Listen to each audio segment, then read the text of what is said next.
꼭 부탁드리고 많은 응원 부탁드리도록 하겠습니다. 저희는 첫 번째 이슈로 한번 넘어가겠습니다. 자, 지금 헌재 결정이 꽤 늦어지니까 이제 4월로 넘어가지 않습니까? 네.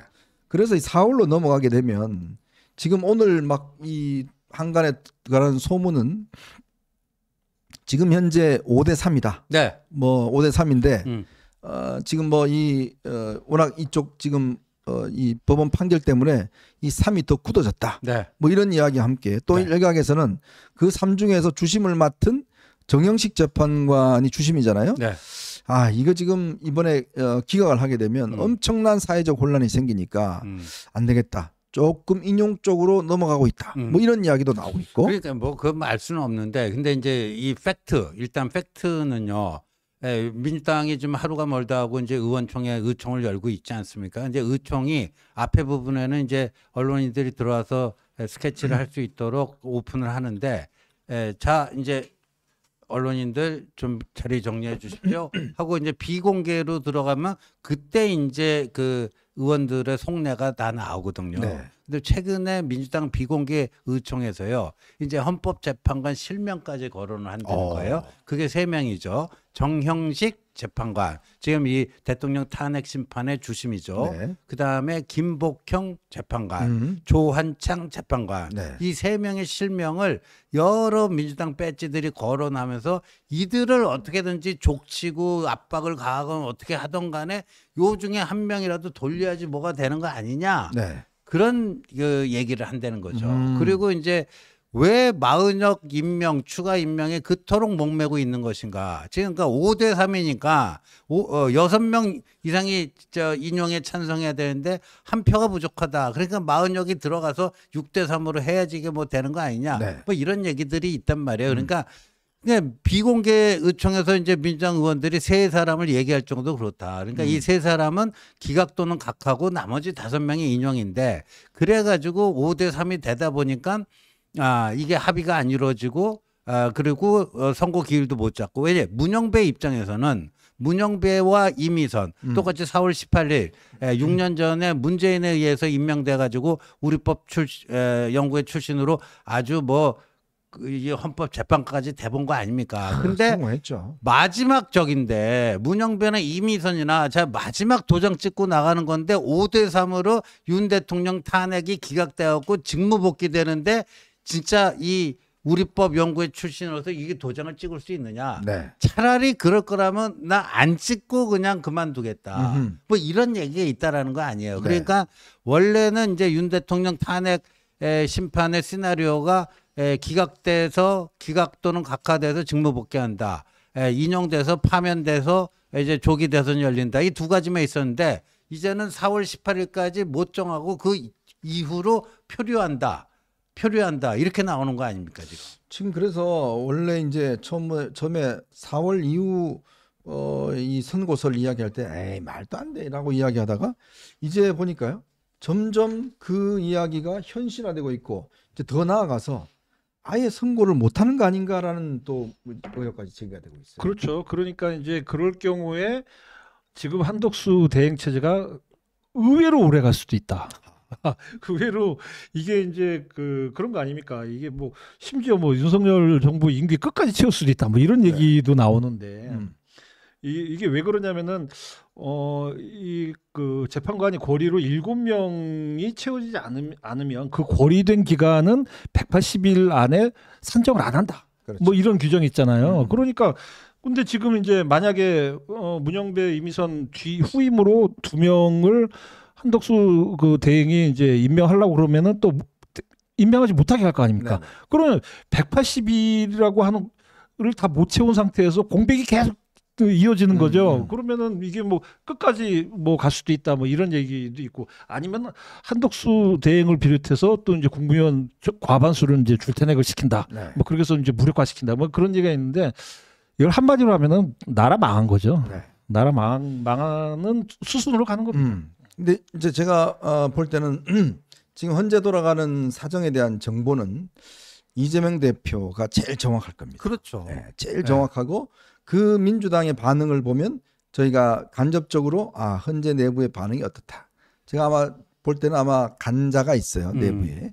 그러니까 여러 가지 정보가 일단 민주당으로 흘러가고 있는 것으로 알고 있습니다.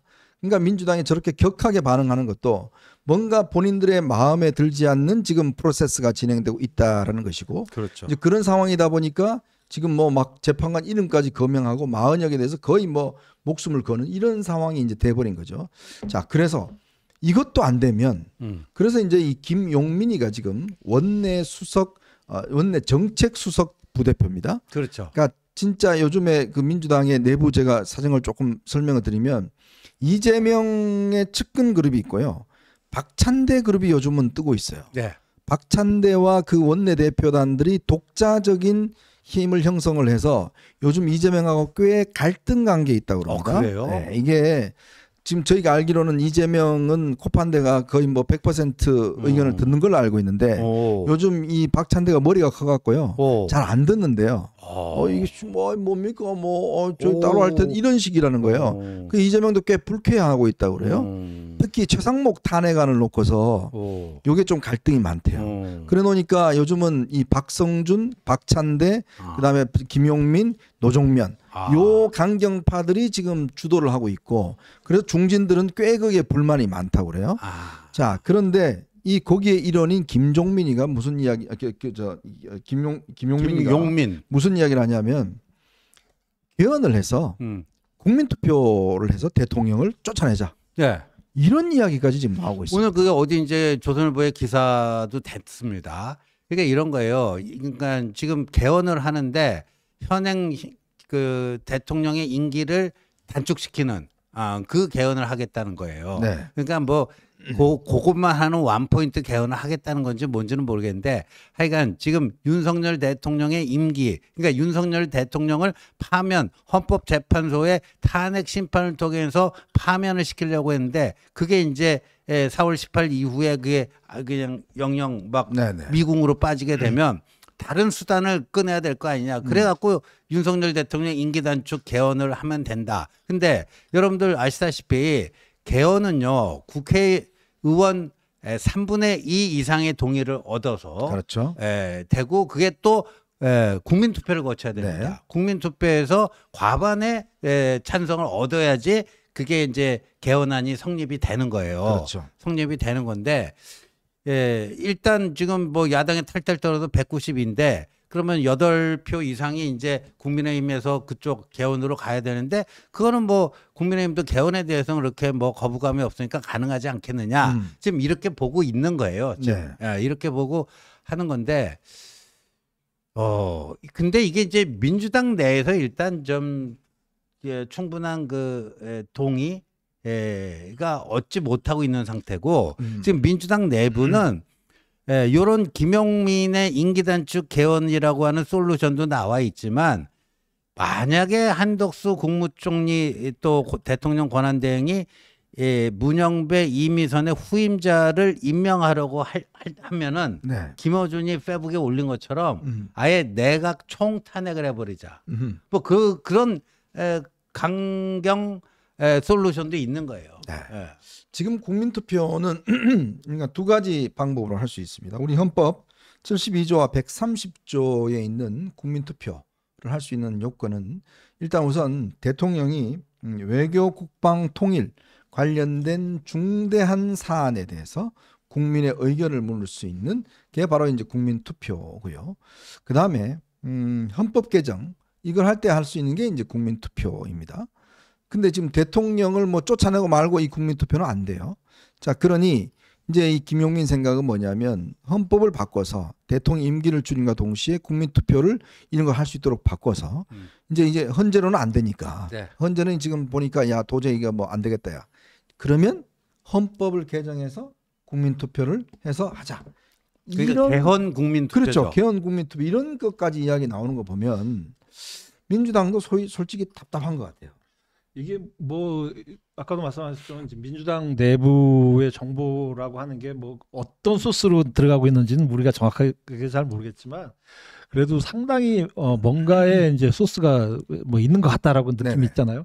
그러다 보니까 저도 한 열흘 전부터 그쪽 출입 기자들한테 얘기를 들었는데 우리가 일반인들이 생각한 것보다 훨씬 긴장감이 크다. 그 출기자들 얘기가 그러더라고요. 그래서 이게 뭐 개딸들이 압박이 있어서 그런 건지 아니면 실제로 뭔가에 이제 그 정보가 있어서 그런 건지는 확실하진 않으나 아까 말씀하셨지만 비공개 회의 뭐 이럴 때 보면은 굉장히 격앙돼 있고 긴장이 돼 있더라. 그래서 어떤 식의 판단이 내릴지는 잘 모르겠다. 뭐 이제 그런 식으로 얘기하는데 방금 얘기한 것처럼 개헌이라는 얘기까지 나온단 말이죠. 이거는 임기 단축 개헌을 통해서 그 대통령이 파면 안 되면 대통령을 끌어내리자라는 얘기지 않습니까? 그렇죠. 근데 이게 그 관련 법안을 보면은 이게 지금 그 국민투표법이 지금 그 헌법 불합치 판단을 받은 게 벌써 10년 전이에요. 2014년에 받아갖고 원래 2015년까지 고쳐야 되는데 이게 왜 그러냐면 우리가 다른 선거를 할 때는 재외국민 투표를 하는데 그 국민투표는 빠져 있단 말이죠. 그렇죠. 그래서 그거를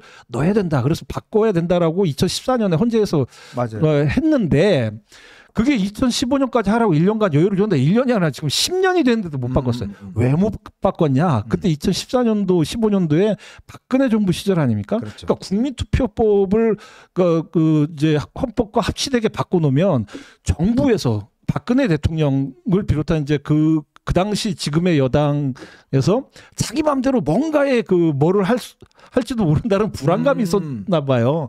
그래서 민주당이 그걸 막은 거예요. 막았다가 이제 와서 되지도 않는 국민투표법을 하자? 그러면 이게 말이 안 되는 거죠, 이게. 근데 저는요. 네. 이게 만약에 그 개헌 국민투표 저 카드를 들고 나오잖아요. 네. 뭐 그렇게 될지 안 될지는 두고 봐야 되겠습니다만 그러면요. 저는 국민의힘 입장에서는 묻고 따블로 갈 수도 있어요. 묻고 따블로? 네. 왜냐하면 원래 70하고 개헌을 해야 되는데 이 지긋지긋한 이제 60하고 그 시스템이 이제 이런 그 빌런들이 이제 나타나면서 이 시스템을 그냥 극한적으로 악용하고 있기 때문에 예, 이 한동훈 대표도 계속 그 얘기하는 거 아닙니까? 70하고 시대 교체해야 된다. 근데 그거 어차피 개헌으로 해야 되잖아요. 근데 저 사람들은 지금 대통령 임기 단축 쫓아내기 위해서 개헌 국민투표 하자는 거 아니에요. 그렇죠. 그 개헌이라는 게 공통점이에요. 근데 저 사람들은 딱 그거 하나만 완포인트로 하고 싶겠지만 개헌이라는 게 지금 그 굉장히 그 국민적인 컨센서스가 지금 형성돼 있지 않습니까? 그렇죠. 이 제왕적 대통령제는 이번 기회에 끝내자. 그래갖고 1987년 이래 지금 40 몇 년 만에 지금 개헌을 하는데 고작 그거 하나 하려고 하느냐? 최소한 이 권력 구조 문제만큼 뭐 4년 중임제로 바꾸자든가 뭐 하다든가 그렇게 그 딱 받아버리면은 그 딱 그것만 되겠어요? 오히려 이게 묘하게 흘러갈 수도 있죠. 지금 그러니까 이런 황당한 아이디어까지 나오는 그 배경에는 결국은 지금 민주당의 그 두려움, 그다음에 이 조급증 뭐 이런 것들이 다 포함이 되어 있습니다. 또 일각에서는 지금 민영배를 중심으로 해서 이 원래 이제 그 조기 대선을 하게 되면 이 인수위 없이 이제 바로 집권이 시작되잖아요. 그렇죠. 60일 동안 인수위를 할 수 있도록 또 법안을 개정을 내놨어요. 그러니까 자기들이 지금 대통령 될 걸로 알고 관련된 법안들 사실은 뭐 이런 것들 다 지금 또 정비를 하고 있습니다. 벌써 이제 김치국도 마시고 있는 상황인데 어쨌든 이 두 가지 흐름이 지금 있는 거죠. 야, 이거 지금 헌법재판소 돌아가는 거 보니까 이거 심상치 않다. 자, 그래서 지금 뭔가 이걸 좀 해야 된다. 특히 요번에요. 지금 어제도 저희가 말씀드렸습니다만 법원에서 이재명에 대해서 통무죄를 했잖아요.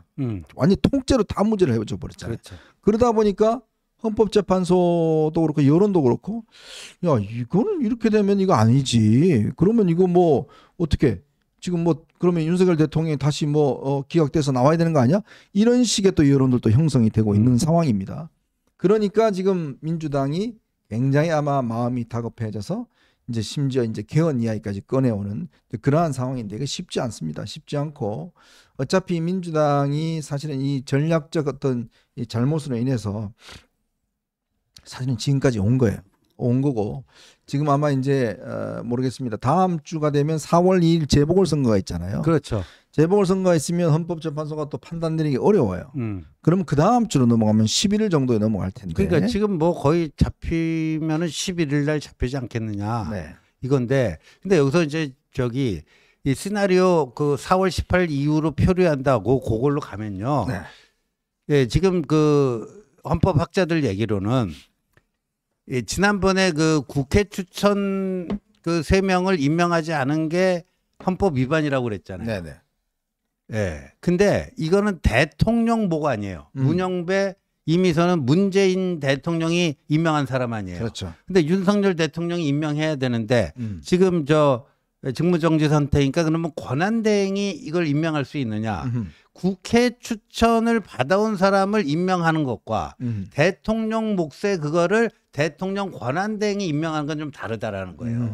그 국회에서 넘어온 거는 그냥 소극적인 행위인데 이 대통령 대신에 권한대행으로서 대통령 목 2명을 임명하는 거는 적극적 행위가 돼가지고 이거는 좀 안 된다라는 주장이 상당히 있어요. 그래서 그 2017년에도 보면 8명이 그 한 명이 그 임기 만료되었고 나갔는데 그때 황교안 권한대행이 그 후임을 임명할 수 있는가? 그것도 네네. 대통령 몫이었어요. 그렇죠. 근데 그걸 안 했단 말이에요. 맞아요.